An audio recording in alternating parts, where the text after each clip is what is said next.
સુપ્રભાત વિદ્યાર્થી મિત્રો, હું ઉર્મી દેસાઈ શ્રી સારસ્વત વિદ્યાલય રાતા વાપી તરફથી.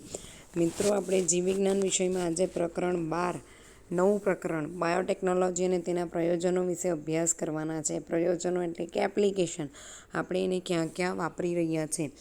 પ્રકરણ 11ની અંદર આપણે જોયું કે રિકોમ્બિનન્ટ ડીએનએ આપણે કઈ રીતે બનાવી શકીએ, એના કયા કયા તબક્કાઓ છે અને કઈ રીતે આપણને રિકોમ્બિનન્ટ ડીએનએ ટેકનોલોજી બાયોટેકનોલોજીની મદદથી આપણે બનાવી શકીએ છીએ અને ક્યાં ક્યાં ઉપયોગી છે. હવે એ જ ટેકનોલોજીનો ઉપયોગ આપણે કઈ જગ્યાએ હાલમાં કરી રહ્યા છે અને કઈ જગ્યાએ કરી શકીશું, એ આપણે આ પ્રકરણની અંદર ભણવાના છીએ. તો ચાલો શરૂઆત કરીએ પ્રકરણ 12ની. તમે અગાઉના પ્રકરણમાં બાયોટેકનોલોજી વિશે અભ્યાસ કરી ચૂક્યા છો, જેમાં મુખ્યત્વે જનીનિક રૂપાંતરિત સૂક્ષ્મજીવો એટલે કે જીનેટિકલી મોડિફાઈડ ઓર્ગેનિઝમ્સ, ફૂગ, વનસ્પતિઓ અને પ્રાણીઓનો ઉપયોગ કરીને બાયોફાર્માસ્યુટિકલ્સ અને જૈવિક પદાર્થોનું ઔદ્યોગિક સ્તરે ઉત્પાદન કરવામાં આવે છે. ફાર્માસ્યુટિકલ ઇન્ડસ્ટ્રીઝ આપણે એમ કહીએ છીએ ને, એમાં સૂક્ષ્મજીવોનો ઉપયોગ કરવામાં આવે છે અને આપણે જૈવિક પદાર્થોનું ઔદ્યોગિક સ્તરે ઉત્પાદન કરી શકીએ છીએ. બાયોટેકનોલોજીનો ઉપયોગ ચિકિત્સાશાસ્ત્ર, નિદાન, ખેતીમાં, જનીનિક રૂપાંતરિત પાકો મેળવવામાં, પોષક મૂલ્યો ધરાવતા ખાદ્ય પદાર્થોના ઉત્પાદનમાં, બાયોરેમિડિએશન એટલે કે પોલ્યુશન પ્રદૂષણ ઓછું કરવામાં, અપશિષ્ટ સુધારણા વેસ્ટ ટ્રીટમેન્ટમાં, સીવેજ વોટર ટ્રીટમેન્ટ આપણે જોઈ ગયા બરાબર, વેસ્ટ ટ્રીટમેન્ટની અંદર તથા ઉર્જા ઉત્પાદનની અંદર આપણે આજકાલ કરી રહ્યા છે. બાયોટેકનોલોજીના 3 જટિલ સંશોધન ક્ષેત્રો નીચે મુજબ છે. હજી પણ આપણે બાયોટેકનોલોજીની અંદર સંશોધનો કાર્યરત કર્યા છે અને એ આપણે કઈ દિશામાં એ સંશોધનો કરી રહ્યા છે, તો કે સૌથી પહેલું છે સુધારેલા સજીવ, સામાન્યતઃ સૂક્ષ્મજીવ અથવા શુદ્ધ ઉત્સેચકના સ્વરૂપમાં શ્રેષ્ઠ ઉત્સેચક પૂરા પાડવા. આપણે જે જીનેટિકલી મોડિફાઈડ ઓર્ગેનિઝમ્સ બનાવીએ છીએ એ સૂક્ષ્મજીવો અથવા તો એ સૂક્ષ્મજીવોની અંદરથી આપણે જે ઉત્સેચકો બનાવીએ છીએ એ એકદમ શુદ્ધ સ્વરૂપે આપણે મેળવવા. ત્યાર પછી ઉત્પ્રેરકના કાર્ય માટે ઇજનેરી વિદ્યાની મદદથી ઇષ્ટતમ પરિસ્થિતિઓનું નિર્માણ કરવું. આપણે જે કંઈ પણ બાયોટેકનોલોજીકલ પ્રોડક્ટ બનાવી રહ્યા છીએ એ પ્રોડક્ટની અંદર એકદમ ઇષ્ટતમ એટલે કે ઓપ્ટિમમ ટેમ્પરેચર મળી રહે એવું આપણે હજી સંશોધન કરી રહ્યા છે અને આપણે આપણી પ્રોડક્ટ સારી રીતે બનાવી શકીએ. અનુપ્રવાહ સંસાધન ટેકનોલોજી દ્વારા પ્રોટીન અને કાર્બનિક સંયોજનોનું શુદ્ધિકરણ. આપણે જે ડાઉનસ્ટ્રીમ પ્રોસેસિંગ કરીએ છીએ, આપણે આગળના ચેપ્ટરમાં જોઈ ગયા. ડાઉનસ્ટ્રીમ પ્રોસેસિંગ એટલે ઔદ્યોગિક ક્ષેત્ર ઉપર મોટા પાયા ઉપર આપણે જ્યારે આપણી નિપજ બનાવડાવીએ અને એને પછી આપણે શુદ્ધ સ્વરૂપે છૂટી પાડવાની હોય તો ત્યારે આપણે પ્રોટીન કે કાર્બનિક સંયોજનો જે છૂટા પાડીએ છીએ એની માટે વધારે સરળ ટેકનિક શોધીએ, જેથી કરીને એનું શુદ્ધિકરણનો આપણને ઓછામાં ઓછો ખર્ચો લાગે અને આપણે એને સારી રીતે શુદ્ધિકરણ કરીને મેળવી શકીએ. ચાલો હવે આપણે અભ્યાસ કરીએ કે મનુષ્ય ખાસ કરીને સ્વાસ્થ્ય અન્ન ઉત્પાદનના ક્ષેત્રમાં પોતાના જીવન સ્તરની સુધારણા માટે કેવી રીતે આ બાયોટેકનોલોજીનો ઉપયોગ કરે છે. હવે આપણે જોઈશું કે આપણે મનુષ્ય કોઈ પણ જે નવા સંશોધનો કરે છે એને લાભકારી હોય તો જ કરે, પર્યાવરણને લાભકારી સંશોધનો બહુ ઓછા કરશે બરાબર. એટલે આ પ્રકરણની અંદર પણ આપણે જોઈશું કે આપણે બાયોટેકનોલોજીની અંદર જે કંઈ પણ આવા બધા સંશોધનો કર્યા એ સંશોધનો આપણને ક્યાં ક્યાં લાભદાયી છે, આપણા સ્વાસ્થ્યમાં, અન્ન ઉત્પાદનના સુધારણામાં, આપણા જીવન સ્તરની સુધારણામાં આપણે કેવી રીતે એનો ઉપયોગ કરી રહ્યા છે. તો શરૂઆત કરીએ ખેતીવાડીમાં બાયોટેકનોલોજીના પ્રયોજનો. બાયોટેકનોલોજીકલ એપ્લિકેશન્સ ઇન એગ્રીકલ્ચર, કે આપણે ખેતીવાડીમાં ક્યાં ક્યાં બાયોટેકનોલોજીનો ઉપયોગ કરીએ છીએ. એના 3 વિકલ્પો છે. સૌથી પહેલો એગ્રોકેમિકલ આધારિત ખેતી એટલે કે કેમિકલ ફર્ટિલાઇઝર, કેમિકલ પેસ્ટિસાઇડ્સ, ફંગીસાઇડ્સ, વીડીસાઇડ્સ, ઇન્સેક્ટિસાઇડ્સ આવું બધું વાપરીને ખેતી કરવામાં આવે તે એગ્રોકેમિકલ આધારિત ખેતી.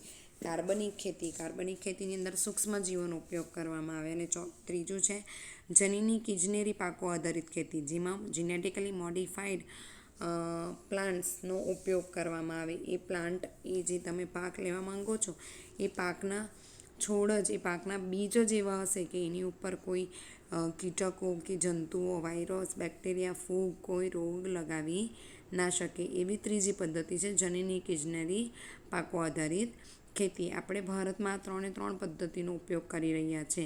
ખેતીવાડી ક્ષેત્રે એગ્રોકેમિકલ આધારિત, કાર્બનિક ખેતી આધારિત અને જનીનિક ઇજનેરી આધારિત. હવે હરિયાળી ક્રાંતિના કારણે 3 ગણો અન્ન પુરવઠો આપણે પૂરો પાડી શક્યા છે. 1990થી 2000નો દાયકો હરિયાળી ક્રાંતિ તરીકે ઓળખવામાં આવે છે. આપણે હરિયાળી ક્રાંતિ દ્વારા આટલું બધું અનાજનું ઉત્પાદન વધારી શક્યા, પરંતુ છતાં પણ વધતી જતી માનવ વસ્તી માટે તે અપૂરતો છે. વધારાનું ઉત્પાદન માત્ર સુધારેલી પાકની જાતિઓના ઉપયોગ વડે જ નહીં, પરંતુ કુશળ વ્યવસ્થાપન, મહાવરા અને એગ્રોકેમિકલના લીધે વધે છે. આપણે આટલા બધા પ્રમાણમાં આ ખોરાકનું ઉત્પાદન, અન્નનું ઉત્પાદન કરી શક્યા, તો આ અન્નનું ઉત્પાદન આપણે ફક્ત એને સારી રીતે, કુશળ રીતે વ્યવસ્થાપન, મેનેજમેન્ટ કરીને નહીં, પરંતુ આપણે એગ્રોકેમિકલ્સ એટલે કે ખાતરો અને જંતુનાશકોના ઉપયોગના લીધે આટલું બધું ખેત ઉત્પાદન કરી શક્યા. આમ છતાં વિકસતા વિશ્વમાં એગ્રોકેમિકલનો ઉપયોગ ખેડૂતો માટે ખૂબ જ ખર્ચાળ છે. એગ્રોકેમિકલ્સ પ્રમાણમાં મોંઘા છે. આ જે ખાતરો છે, પેસ્ટિસાઇડ્સ છે, જંતુનાશકો છે, એ ખેડૂતો માટે પ્રમાણમાં મોંઘા છે. તેમજ પરંપરાગત સંવર્ધનના ઉપયોગો દ્વારા વર્તમાન જાતિઓના પાક ઉત્પાદનમાં વધારો સંભવ નથી. તમે જે પરંપરાગત ખેતીની રીતો વાપરતા હોવ, તો જે તમારે પાકો છે એની અંદર એના ઉત્પાદનમાં ઘણો ખરો કંઈ તમને વધારો જોવા નહીં મળે. તો શું કોઈ એવો વૈકલ્પિક રસ્તો છે જેમાં જનૈનિક માહિતીનો ઉપયોગ કરી ખેડૂત પોતાના ખેતરમાંથી વધારે ઉત્પાદન પ્રાપ્ત કરી શકે? શું એવો કોઈ રસ્તો છે જેના દ્વારા ખાતરો તેમજ રસાયણોનો ન્યૂનતમ ઉપયોગ કરીને તેના દ્વારા પર્યાવરણ પર ઊભા થતા હાનિકારક પ્રભાવોને ઘટાડી શકાય? જનીન પરિવર્તિત પાકોનો ઉપયોગ એ એકમાત્ર શક્ય ઉકેલ છે. જનીન પરિવર્તિત પાક આપણે જે રીતે એગ્રોકેમિકલ્સનો ઉપયોગ કરીએ એ ખેડૂતો માટે મોંઘું છે, ખર્ચાળ છે. એ જ રીતે જો તમે પરંપરાગત ખેતીની પદ્ધતિઓનો ઉપયોગ કરતા હોવ તો એમાં તમને એટલા પ્રમાણમાં ઉત્પાદન મળવાનું નથી. તો શું ખેડૂતો એમને જે પાક લેવો હોય એ પાકની જનૈનિક માહિતીનો ઉપયોગ કરીને પોતાના પાકની ઉત્પાદકતા, નીપજ વધારી શકે, એના ઉપર થતા પર્યાવરણના હાનિકારક પ્રભાવોને ઘટાડી શકે? તો કે હા, ઘટાડી શકીએ. જો જનીન પરિવર્તિત પાકોનો ઉપયોગ કરવામાં આવે તો આપણી પાકની નીપજ, પાકના ઉત્પાદનમાં વધારો થશે અને સાથે સાથે એની ઉપર આપણે પર્યાવરણ દ્વારા થતા હાનિકારક પ્રભાવોને પણ ઘટાડી શકીશું. એવી વનસ્પતિઓ, બેક્ટેરિયા, ફૂગ તેમજ પ્રાણીઓ એટલે કે જનીન પરિવર્તિત વનસ્પતિઓ, બેક્ટેરિયા, ફૂગ તેમજ પ્રાણીઓ કે જેના જનીન કૃત્રિમ રીતે પરાવર્તિત કરવામાં આવ્યા છે તેને જનીન પરિવર્તિત સજીવો કહે છે. અને આ જેનેટિકલી મોડિફાઈડ વનસ્પતિઓનો ઉપયોગ ઘણા બધા પ્રકારે લાભદાયી છે. જનૈનિક રૂપાંતરણ દ્વારા આપણે કેવા પાકો લઈ શકીએ અથવા તો આપણી વનસ્પતિને કેવી બનાવી શકીએ? તો કે સૌથી પહેલું એને અજૈવિક તાણ સામે સહિષ્ણુ બનાવી શકીએ. અજૈવિક તાણ એટલે કે શીત, ઠંડક, અછત, ક્ષાર, ગરમી, પાણીની અછત હોય, ખોરાકની અછત હોય અને તમારા પ્લાન્ટને પૂરતા પ્રમાણમાં ન્યુટ્રિશન ના મળતું હોય, ઠંડી એકદમ વધી જાય, ગરમી એકદમ વધી જાય, જમીનની અંદર સપોઝ કે પૂર આવ્યું, દરિયાનું પાણી ખેતરની અંદર ભરાઈ ગયું, પણ સુનામી ઓસરી જાય ત્યારે એ પાણીના કારણે તમારા જમીનની અંદર ક્ષારનું પ્રમાણ વધી જાય. તો આવું કંઈક થાય ત્યારે તમારા પાકનો નાશ નહીં થવો જોઈએ. એ પાક એવી કન્ડિશનની અંદર પણ સક્ષમ રહેવો જોઈએ. તો આપણે એવું જનૈનિક પરિવર્તિત પાકોની અંદર આવું લક્ષણ લાવી શકીએ છીએ.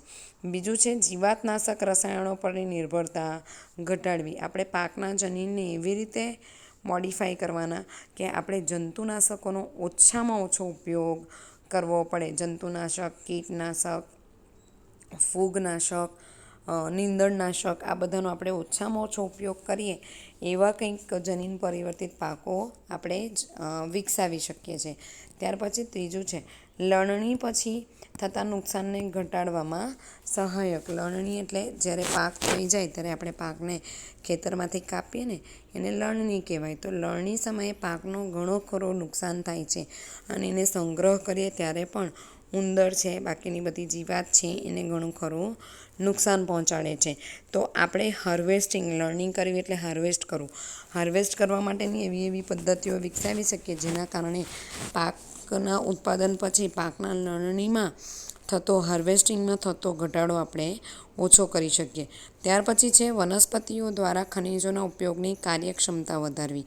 આપણે વનસ્પતિમાં જનીનિક પરિવર્તન એવું કરીએ કે જેના કારણે એ જમીનમાંથી વધારે પ્રમાણમાં મિનરલ આયન્સ, ખનિજ ક્ષારો અને પાણીનું શોષણ કરી શકે. અને પાંચમું, આપણે ખોરાકનું પોષણ મૂલ્ય પણ જનીનિક પરિવર્તિત પાકની અંદર વધારી શકીએ છીએ. ઉદાહરણ તરીકે આપણે વિટામિન એનું પ્રમાણ આપણા સોનેરી ચોખા એટલે કે ગોલ્ડન રાઈસની અંદર વધાર્યું છે. આ ઉપયોગો ઉપરાંત જીનેટિકલી મોડિફાઈડનો ઉપયોગ કોઈ વિશિષ્ટ ઉદ્દેશ્ય આધારિત વનસ્પતિઓના નિર્માણમાં પણ થાય છે, જેનાથી સ્ટાર્ચ, બળતણ અને ફાર્માસ્યુટિકલ સંયોજનોના સ્વરૂપમાં ઉદ્યોગોનો વૈકલ્પિક સ્ત્રોતો પૂરા પાડે છે. તમે બાયોટેકનોલોજીનો ઉપયોગ કરીને કાચો માલ કંપનીઓ માટે, ઔદ્યોગિક ક્ષેત્રો માટે કાચો માલ પણ બનાવી શકો છો. જેમ કે પેપર ઇન્ડસ્ટ્રી છે, કાગળની ઇન્ડસ્ટ્રી, જ્યાં નોટબુક વગેરે બને છે, તો એની અંદર જે પ્લાન્ટ્સ જોઈતા હોય એ પ્લાન્ટ્સની અંદર રેસાઓ વધારે હોવા જોઈએ, સેલ્યુલોઝના, બરાબર ને? તો એવા પ્લાન્ટ તમે બાયોટેકનોલોજી એની મદદથી બનાવેલા જીનેટિકલી મોડિફાઈડ પ્લાન્ટને ઉગાડીને એવો કાચો માલ પણ ઔદ્યોગિક એકમો માટે તૈયાર કરી શકો છો. ક્ષણ છે, સોયાબીન છે, આવા બધા પાકોની મદદથી તમે કાચો માલ તૈયાર કરીને એનાથી આર્થિક ઉપજ મેળવી શકો છો. કૃષિમાં બાયોટેકનોલોજીના કેટલાક પ્રયોજનો વિશે તમે વિગતવાર અભ્યાસ કરશો. જેમ કે જીવાત પ્રતિકારક વનસ્પતિઓ જે જંતુનાશકોના ઉપયોગના પ્રમાણને ઘટાડશે. આપણે આગળના પ્રકરણમાં બેસિલસ થુરિન્જીસિસને વિશે થોડો ખ્યાલ મેળવી ગયા. અહીંયા આપણે ડિટેલમાં જોઈશું કે આપણે બીટી એટલે કે બેસિલસ થુરિન્જીસિસને કઈ રીતે ઉપયોગ કર્યો છે અને કયા કયા જીનેટિકલી મોડિફાઈડ પ્લાન્ટ્સ આપણે બનાવ્યા છે. બેસિલસ થુરિન્જીસિસ એટલે કે બીટી બેક્ટેરિયા દ્વારા બીટી ટોક્સિન ઉત્પન્ન થાય છે, બીટી વિષ ઉત્પન્ન થાય છે. આ બીટી વિષકારક જનીન બેક્ટેરિયામાં પ્રતિકૃતિઓ તૈયાર કરીને વનસ્પતિઓમાં પ્રદર્શિત કરવામાં આવે છે. આપણે શું કર્યું તો કે બેક્ટેરિયાનું જે આ બીટી જનીન હતું, જે આ વિષ ઉત્પન્ન કરવા માટે જવાબદાર હતું, એ જનીનનું આપણે બેક્ટેરિયાની અંદર ગુણન કરાવ્યું અને એ જનીનને આપણે વનસ્પતિની અંદર દાખલ કર્યું, જેથી આવી વનસ્પતિઓમાં પ્રતિકાર માટે જંતુનાશકોની જરૂરિયાત રહેતી નથી. જે વનસ્પતિની અંદર તમે બીટી દાખલ કર્યું હશે, બીટીનું જનીન દાખલ કર્યું હશે, એ વનસ્પતિની અંદર તમને જંતુનાશકો, ફૂગનાશકો, કીટનાશકો વગેરેની જરૂરિયાત રહેતી નથી. કારણ કે બીટી વિષ અથવા તો બીટીનું જનીન જે આપણે વનસ્પતિની અંદર દાખલ કર્યું છે, એ જ આ બધા જીવાતો સામે લડવા માટે સક્ષમ છે. આવી રીતે આપણે બાયોપેસ્ટિસાઇડ્સનું નિર્માણ કરી શકીએ અને આપણે કર્યું છે. જેમ કે આપણે બીટી કપાસ, બીટી મકાઈ, બીટી ચોખા, બીટી ટામેટાં, બીટી બટાકા, બીટી સોયાબીન વગેરેનું ઉત્પાદન હવે સફળ રીતે કરી રહ્યા છે, જેના કારણે આપણી પાકની નિપજમાં વધારો થયો છે. આ પાકોની અંદર જે રોગો લાગુ પડતા હતા એમાં ઘટાડો થયો છે. તો આપણે અહીંયા બીટી કપાસ વિશે ડિટેલમાં ભણીશું કે કઈ રીતે આપણે બીટી કપાસની અંદર બેસિલસ થુરિન્જીસિસ બેક્ટેરિયાનું જનીન દાખલ કરી શક્યા. બેસિલસ થુરિન્જીસિસની કેટલીક જાતો એવા પ્રોટીનનું નિર્માણ કરે છે જે ચોક્કસ કીટકો જેવા કે લેપિડોપ્ટેરા એટલે કે તમાકુની કલિકા કીટકો અને સૈનિક કીટકો, કોલિયોપ્ટેરા એટલે કે ભૃંગ કીટકો અને ડિપ્ટેરન એટલે કે માખીઓ અને મચ્છરને તે મારી નાખે છે. બેસિલસ થુરિન્જીસિસ પોતાની વૃદ્ધિની એક ચોક્કસ અવસ્થા દરમિયાન કેટલાક પ્રોટીનનું સ્ફટિકમય નિર્માણ કરે છે. બેસિલસ થુરિન્જીસિસ શું કરે તો કે પોતાના જીવન દરમિયાન કેટલાક એવા પ્રોટીન બનાવે જે સ્ફટિકમય બને છે, એટલે કે ક્રિસ્ટલ સ્વરૂપમાં હોય, સ્ફટિકમય પ્રોટીનનું નિર્માણ કરે છે અને આ સ્ફટિકોમાં વિષકારી કીટનાશક પ્રોટીન આવેલું હોય છે. બેસિલસ થુરિન્જીસિસ જે આ પ્રોટીનનું નિર્માણ કરે છે સ્ફટિકમય, એની અંદર કીટનાશક પ્રોટીન આવેલું હોય છે. આ વિષ બેસિલસને જ શા માટે મારી નથી નાખતું? જો બેસિલસ બેક્ટેરિયા આવું વિષકારક પ્રોટીન ઉત્પન્ન કરતું હોય તો એ બેસિલસના બેક્ટેરિયાને જ કેમ મારી નથી નાખતું? બેસિલસ થુરિન્જીસિસ જ કેમ એનાથી મરી નથી જતું? તો કે આ પ્રોટીન એ નિષ્ક્રિય સ્વરૂપે હોય, પ્રોટોટ્રોક્ઝિનના સ્વરૂપે હોય અને બેક્ટેરિયાની અંદર એસિડિક કન્ડિશન હોય એટલે સક્રિય થતું નથી. પણ જ્યારે કીટકના આંત્રમાર્ગમાં તે પ્રવેશે ત્યારે ત્યાં એસિડિક કન્ડિશન હોય, જેના કારણે એ સક્રિય બને છે. એટલે આ ક્રિસ્ટલ અથવા તો આ ક્રિસ્ટલ પ્રોટીન આંતરડામાં આલ્કલાઇન પીએચના કારણે આ નિષ્ક્રિય સ્ફટિકમય પ્રોટીન દ્રાવ્ય તથા સક્રિય સ્વરૂપમાં ફેરવાય છે. આ જે ક્રિસ્ટલ પ્રોટીન છે એ બેક્ટેરિયાના આંતરમાર્ગમાં નિષ્ક્રિય હોય છે, પરંતુ જ્યારે તે કીટકના આંતરમાર્ગમાં પ્રવેશે ત્યારે કીટકના આંતરમાર્ગમાં એસિડિક પીએચના કારણે તે સક્રિય બને છે અને આ સક્રિય વિષ મધ્યાંતરની સપાટી પરના કીટકમાં આ સક્રિય વિષ એનો આંતરમાર્ગમાં મધ્યાંતરની સપાટી પરના અધિચ્છદીય કોષો સાથે જોડાઈ જાય છે અને તેમાં છિદ્રો ઉત્પન્ન કરે છે. એટલે કે જે પેલું કીટક છે એના આંતરમાર્ગમાં કાણા પડવા માંડે છે આ વિષના કારણે, જેના કારણે તેના કોષો ફૂલીને ફાટી જાય અને કીટકનું મૃત્યુ થાય છે. વિશિષ્ટ બીટી વિષકારક જનીન જે બેસિલસ thuringiesમાંથી અલગીકૃત કરીને કપાસ જેવી ઘણી પાકની વનસ્પતિઓમાં દાખલ થઈ ચૂક્યું છે અને જનીનની પસંદગી પાક તથા નિર્ધારિત કીટકો ઉપર આધાર રાખે છે. તમે બેસિલસ thuringiesમાંથી કયું જનીન તમારા પાકની અંદર દાખલ કરો છો એનો આધાર તમારા પાક ઉપર કયા કીટકો રોગકારક તરીકે વર્તે છે એના ઉપર આધાર રાખે છે. જ્યારે મોટાભાગના બીટી ચોક્કસ કીટકના જૂથ પર જ કાર્ય કરે છે, જેમાં નામ આપેલું છે Cry1AC જનીન દ્વારા સંકેતન પામે છે, જેને ક્રાય કહે છે. આ જે બીટી ટોક્સિન બને છે એ બીટી ટોક્સિન ક્રિસ્ટલ પ્રોટીન છે, બરાબર. તો એ જે જનીન પરથી સંશ્લેષિત થાય એ જનીનનું નામ આપેલું છે Cry1AC અને એવા ઘણા બધા પ્રકારના જનીન બેસિલસ thuringiesની અંદર આવેલા છે, જેમ કે જનીન Cry1AC Cry2AB દ્વારા સંકેતન પામેલા હોય છે. તે કપાસના બોલવોર્મ્સને નિયંત્રિત કરે છે, જ્યારે Cry1AB કોર્ન બોરર એટલે કે મકાઈમાં છિદ્રો પાડતી ઉપદ્રવી જીવાતને નિયંત્રિત કરે છે. એટલે બેસિલસ thuringiesની અંદરથી ઘણા બધા પ્રકારના ક્રાય જનીનો આવેલા છે અને ક્રાય જનીન બધા અલગ અલગ પ્રકારનું પ્રોટીન બનાવે છે, જે પ્રોટીન બીટી વિષ તરીકે અન્ય કીટકો અને જીવાતની સામે આપણે ઉપયોગમાં લઈ શકીએ છીએ. અહીંયા તમે આ આકૃતિ જોઈ શકો છો. પહેલું જે છે એ બોલવોર્મ દ્વારા નાશ પામેલું છે. આ કપાસ જે છે એ બોલવોર્મે એને નુકસાન પહોંચાડેલું છે, આ અને આ. જ્યારે આ એવું કપાસ છે જે સંપૂર્ણ વિકસિત છે, જેની અંદર આ જીવાતે રોગ લાગુ પાડેલો નથી. હવે આપણે જોઈએ પેસ્ટ પ્રતિકારક વનસ્પતિઓ, એટલે કે કેટલીક સૂત્રકૃમિઓ કેટલાક કીટકોની સામે. એક તો છે કે આ બીટી જનીન બેસિલસ thuringies આપણે વાપરી શકીએ. હવે બીજું છે આરએનએ અંતઃક્ષેપ, એટલે કે આરએનએ ઇન્ટરફેરન્સ પ્રક્રિયા દ્વારા આપણે આપણી વનસ્પતિમાં રોગપ્રતિકારકતા કેળવી શકીએ. તો કઈ રીતે? આપણે પ્રકરણ 6માં ભણી આવ્યા ને, ડીએનએ પરથી આરએનએ બને ને આરએનએ પરથી પ્રોટીન બને. તો આપણે શું કરશું? આરએનએ પરથી પ્રોટીન બનવા જ નહીં દઈશું.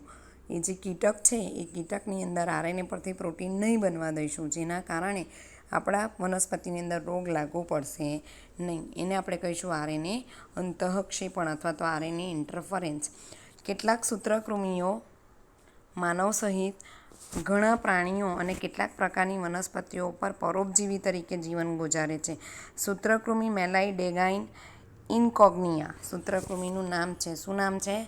મેલાઇડેગાઇન ઇનકોગ્નિયા.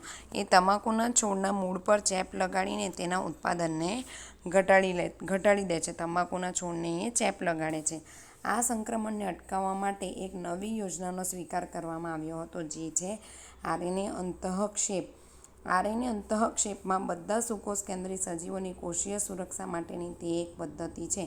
આ પદ્ધતિમાં વિશિષ્ટ એમઆરએનએ એ પૂરક ડબલ સ્ટ્રાન્ડેડ આરએનએ સાથે જોડાયા બાદ નિષ્ક્રિય થઈ જાય છે, જેના ફળ સ્વરૂપે એમઆરએનએના ભાષાંતરણને અટકાવી શકાય છે. આ પૂરક ડબલ સ્ટ્રાન્ડેડ ડીએનએનો સ્ત્રોત જનીન સંકુલ અથવા તો ચલાયમાન જનીન તત્વો પરિવર્તકો એટલે કે મોબાઇલ જીનેટિક એલિમેન્ટ્સ ટ્રાન્સપોઝોન્સ ધરાવતા વાયરસ દ્વારા લાગેલા ચેપમાંથી હોઈ શકે, જે એક આરએનએ મધ્યસ્થી દ્વારા સંયમજનન પામે છે. એટલે શું? તો કે આ તમારી વનસ્પતિ છે. આ તમારી વનસ્પતિ છે. વનસ્પતિની અંદર આરએનએ બન્યું અને આરએનએ પરથી પ્રોટીન બનવાનું છે. તો આપણે આ પ્રક્રિયા નથી થવા દેવી. તો આપણે શું કરશું, આપણે વનસ્પતિની અંદર ટ્રાન્સપોઝોન્સ એટલે કે એવા વાયરસનું ઇન્ફેક્શન લગાડશું અને આ વાયરસ પોતાનું આરએનએ બનાવશે. એ આરએનએ આ વાયરસ સાથે જોડાઈ જશે એટલે આરએનએ કેવું થઈ જાય, ડબલ સ્ટ્રાન્ડેડ. અને ડબલ સ્ટ્રાન્ડેડ આરએનએ હોય તો એના ઉપરથી પ્રોટીન બને નહીં. બરાબર, એટલે આપણે આરએનએમાંથી પ્રોટીનની પ્રક્રિયાને અટકાવી દઈશું. એગ્રોબેક્ટેરિયમ વાહકોનો ઉપયોગ કરીને સૂત્રકૃમિ વિશિષ્ટ જનીનોને યજમાન વનસ્પતિમાં આપણે પ્રવેશ કરાવી શકીએ છીએ.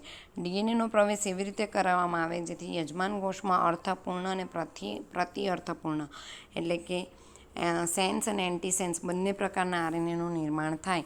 અને આ બંને આરએનએ એકબીજાના પૂરક હોય છે, જે બેવડા કુંતલમય ડબલ સ્ટ્રાન્ડેડ આરએનએનું નિર્માણ કરે છે, જેનાથી આરએનએ અંતઃક્ષેપણ શરૂ થાય છે, જેના કારણે સૂત્રકૃમિના વિશિષ્ટ આ એમઆરએનએ નિષ્ક્રિય થઈ જાય છે, જેના ફળ સ્વરૂપે પારજનનિક યજમાનમાં પરોપજીવી જીવંત રહી શકતા નથી. આપણે શું કર્યું હતું કે આપણા પ્લાન્ટની અંદર બીજા પ્રકારનું આરએનએ બનાવડાવ્યું, જેના કારણે આપણું પ્લાન્ટ કેવું થઈ ગયું તો કે પારજનનિક.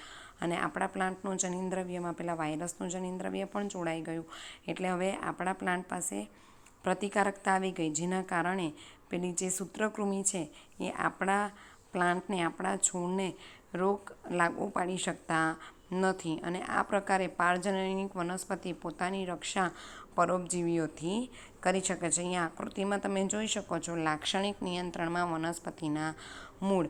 પછી આપણે એને ચેપ લગાડીએ વનસ્પતિના મૂળને. લગાડ્યા પછી 5 દિવસ સુધી પારજનનિક વનસ્પતિના મૂળ પરંતુ નવીન ક્રિયાવિધિ દ્વારા સુરક્ષા. આ સામાન્ય રીતે આવા હોય વનસ્પતિના મૂળ, જેની અંદર સૂત્રકૃમિ રોગ લાગુ પાડે તો આવા હોય. હવે એ જ વનસ્પતિની અંદર આપણે સુરક્ષા આપી છે પેલા વાયરસનું ઇન્જેક્શન આપીને, જેના કારણે હવે સૂત્રકૃમિ નાશ પામશે અને તમારું મૂળતંત્ર સારી રીતે વિકસિત થશે. તો અહીંયા સુધીમાં આપણે જોયું કે આપણે જે જીનેટિકલી મોડિફાઈડ વનસ્પતિ કઈ રીતે બનાવી શકીએ. તો એક ઉદાહરણ આપણે જોયું બેસિલસ તુરિન્જિસિસનું અને બીજું ઉદાહરણ આપણે જોયું આરએનએ ઇન્ટરફરન્સ એટલે કે આરએનએ અંતઃક્ષેપણનું. હવે આપણે જોઈએ કે આપણે બાયોટેકનોલોજીનો ઉપયોગ ઉદ્યોગ ક્ષેત્રે કઈ રીતે કરી રહ્યા છે, ઔષધમાં કેવી રીતે કરી રહ્યા છે, કઈ રીતે આપણે બાયોટેકનોલોજી દ્વારા ઔષધિનું ઉત્પાદન કરી રહ્યા છીએ. ઔષધિમાં જૈવ તકનીકીનું પ્રયોજન. પુનઃસંયોજિત ડીએનએ ટેકનોલોજી પદ્ધતિનો સ્વાસ્થ્ય સુરક્ષાના ક્ષેત્રમાં અત્યધિક પ્રભાવ પડ્યો છે, કારણ કે તેના દ્વારા ઉત્પન્ન થતા સુરક્ષિત અને સારા પ્રભાવશાળી ચિકિત્સા ઔષધોનું ઉત્પાદન વધુ માત્રામાં સંભવ થયું. પુનઃસંયોજિત ચિકિત્સકીય ઔષધોથી અનૈચ્છિક પ્રતિરક્ષાત્મક પ્રભાવ પડતો નથી, જ્યારે અમાનવીય સ્ત્રોતોમાંથી અલગ કરવામાં આવેલા ઉપયુક્ત અનૈચ્છિકીય પ્રતિરક્ષાત્મક પ્રભાવ પાડે છે. વર્તમાન સમયમાં લગભગ 30 જેટલા પુનઃસંયોજિત ચિકિત્સકીય ઔષધો વિશ્વમાં મનુષ્યના ઉપયોગ માટે સ્વીકૃત કરવામાં આવ્યા છે અને તેમાંથી 12 ભારતમાં વેચાઈ રહ્યા છે. આપણે સૂક્ષ્મજીવોનો ઉપયોગ કરીને આપણા શરીરની અંદર બનતા ઘણા બધા દ્રવ્યો જે આપણે મેડિસિન તરીકે, દવા તરીકે વાપરી શકીએ એ બનાવ્યા છે અને તેમાંથી 30 જેટલા પદાર્થો આપણે બનાવ્યા અને 12 જેટલી ઔષધિઓનું તો આપણે ભારતમાં પણ વેચાણ કરી રહ્યા છે. હવે આપણે આવું કરવાની કેમ જરૂર પડી તો કે આપણે મનુષ્ય સિવાય બીજા કોઈ પ્રાણીઓમાંથી જ્યારે આ ઔષધિ બીજા પ્રાણીઓના શરીરમાંથી આ પ્રોટીન મેળવીને એનો ઔષધિ તરીકે ઉપયોગ કરતા હતા, ત્યારે એમાં આપણને અનૈચ્છિક પ્રતિરક્ષાત્મક પ્રભાવ જોવા મળતો. એટલે કે કોઈની અંદર એલર્જી જેવી કન્ડિશન જોવા મળે, કોઈકને કંઈક બીજી સાઈડ ઇફેક્ટ જોવા મળે. તો આવી સાઈડ ઇફેક્ટ્સ, એલર્જી, આ બધુંને આપણે અવગણી શકીએ અને આપણા શરીરના જેવું જ પ્રોટીન આપણે સૂક્ષ્મજીવોના ઉપયોગ દ્વારા બનાવી શકીએ. એના માટે આપણે બાયોટેકનોલોજીનો ઔષધ ક્ષેત્રમાં ઉપયોગ કર્યો, જેમાં એક ખૂબ જ મહત્ત્વનું ઉત્પાદન છે ઇન્સ્યુલિન. ઇન્સ્યુલિન આપણને બધાને ખબર જ છે, આપણા શરીરમાં રુધિરમાં ગ્લુકોઝનું પ્રમાણ જાળવવાનું કામ ઇન્સ્યુલિન કરે છે. અને ઇન્સ્યુલિન જો ગ્લુકોઝનું પ્રમાણ ન જાળવે તો ડાયાબિટીસ નામનો રોગ થાય છે. તો તમે અનુમાન લગાવી શકો છો કે બધાના ઘરે આડોશ પાડોશમાં ડાયાબિટીસના પેશન્ટ તો હોય જ છે. અને આ બધાને ઇન્સ્યુલિન પૂરું પાડવું એક રીતે ચેલેન્જિંગ છે. એના માટે આપણે સૂક્ષ્મજીવોનો ઉપયોગ કરીને બહોળા પ્રમાણમાં ઇન્સ્યુલિન બનાવી રહ્યા છે અને આજે માર્કેટમાં અવેલેબલ છે અને આપણે એનો ઉપયોગ પણ કરી રહ્યા છે. તો ચાલો જોઈએ જનીનિક ઇજનેરી ઇન્સ્યુલિન આપણે કઈ રીતે બનાવી શક્યા. પુખ્ત વ્યક્તિઓમાં થતો મધુપ્રમેહ એટલે કે ડાયાબિટીસનું નિયંત્રણ સમયાંતરે ઇન્સ્યુલિન લેવાથી સંભવ થાય છે. જો માનવ ઇન્સ્યુલિન પર્યાપ્ત માત્રામાં ઉપલબ્ધ ન હોય તો મધુપ્રમેહ રોગી શું કરશે? ડાયાબિટીસ પેશન્ટ શું કરશે જો એને ઇન્સ્યુલિન પૂરતા પ્રમાણમાં ન મળતું હોય તો?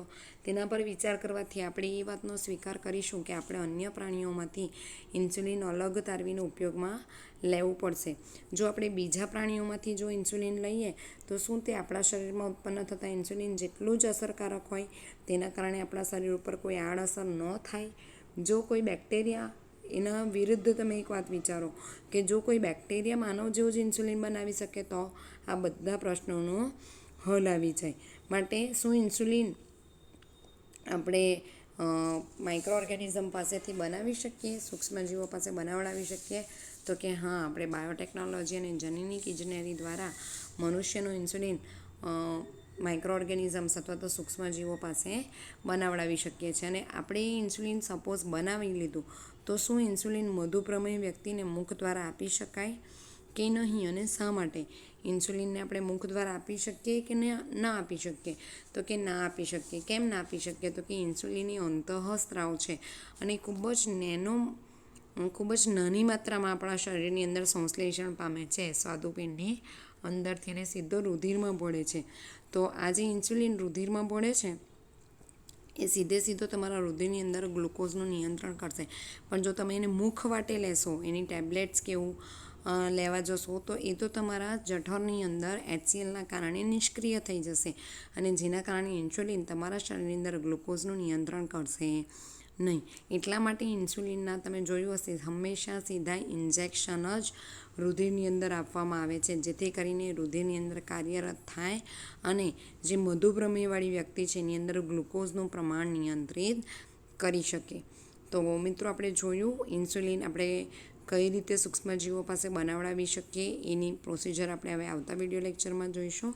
અત્યાર સુધી આપણે જોયું કે બાયોટેકનોલોજી આપણે ક્યાં ક્યાં વાપરી શકીએ. તો એમાં આપણે ખેતીની અંદર એને કેવી રીતે વાપરી શકીએ તો એમાં બેસિલસ thuringiensis આપણે જોયું અને આરએનએ ઇન્ટરફરન્સીસ જોયું અને થોડી વાતો આપણે ઇન્સ્યુલિન વિશે કરી. હવે આવતા વિડીયો લેક્ચરની અંદર આપણે જોઈશું કે આપણે કઈ રીતે એકદમ સફળતાપૂર્વક આ ઇન્સ્યુલિન બનાવડાવી શકીએ સૂક્ષ્મજીવો પાસે. એની અંદર કેવી તકલીફો આવી અને કેવી રીતે આપણે મોડિફિકેશન કર્યા અને એક્ઝેક્ટ મનુષ્યનું સ્વાદુપિંડ જેવું ઇન્સ્યુલિન બનાવે છે એવું જ ઇન્સ્યુલિન આપણે કઈ રીતે બનાવી શક્યા. તો મિત્રો ત્યાં સુધી ચેપ્ટર વાંચતા રહેજો અને વિડીયો સાંભળતા રહેજો. ફરી પાછા મળીશું ત્યારે આપણે ઇન્સ્યુલિન કઈ રીતે બનાવ્યું એ વિશે સમજીશું.